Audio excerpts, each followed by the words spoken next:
তা এতদিন আসা হয়নি কেন? আর বলো না, কোথা থেকে বাংলা একটা দুসম্পর্কের পিসির ছেলে এসে আমার জীবনটা পুরো ভাজা ভাজা করে দিল।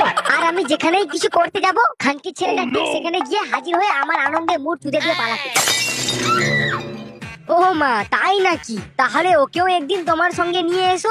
আরে আচ্ছা করে সুড়সুড়ি দিলে সব ঠিক হয়ে যাবে।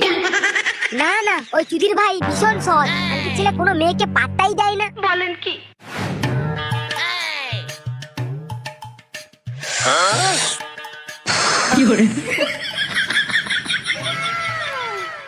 এই এই নে ভাই, আর পারবো না, এবার মনে হয় বাড়া অজ্ঞান হয়ে যাব। ওটাই তো চাই, তুই অজ্ঞান হলে তো আমারই ভালো।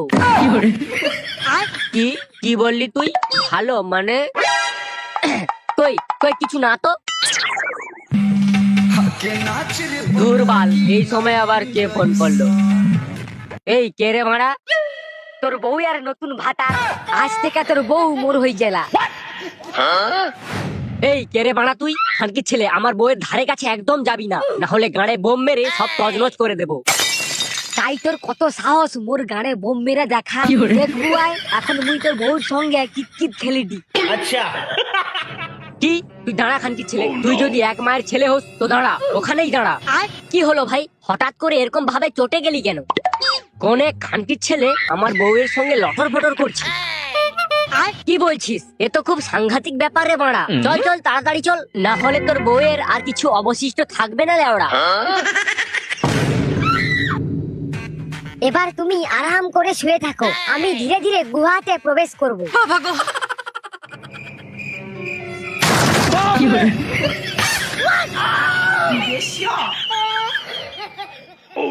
দেখি খানকির ছেলে পাঁচু, তুই তুই তাহলে? লালটু, আমি মানে ওই তোর বউ অজ্ঞান হয়ে গিয়েছিল তো, তাই বিছানাতে শুয়ে দিলাম। ওর বউ কোথায় অজ্ঞান হয়ে গিয়েছিল?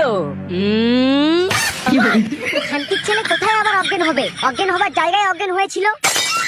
গুদমারানি, মিথ্যা কথা বলার জায়গা পাসনি। মন্টু, ওই শান্তির ছেলেকে ধর আর নিয়ে চল। কোথায়? ওকে কোথায় নিয়ে যাবি তুই? জনিদার হসপিটালে। ওখানে গিয়ে আল্ট্রা এক্সো করে দেখবো আমার বউয়ের পেটে কার বাচ্চা আছে। বলেন কি? আমি বলি কি, এসব এখনই করার কি কোনো দরকার আছে? মানে তুই কি বলতে চাস? আমি বলতে চাইছি যে, আরে তুই এত রেগে যাচ্ছিস কেন? আমি বলতে চাইছি যে এইসব ফষ্টি নষ্টির চক্করে তুই তাড়াহুড়ো করে বৌদিকে হসপিটালে নিয়ে যাচ্ছিস। এবার যদি বেশি নাড়াচাড়া পেয়ে বৌদি আর তার পেটের বাচ্চার কোনো ক্ষতি হয়, তখন তো আবার বড় ঝামেলা।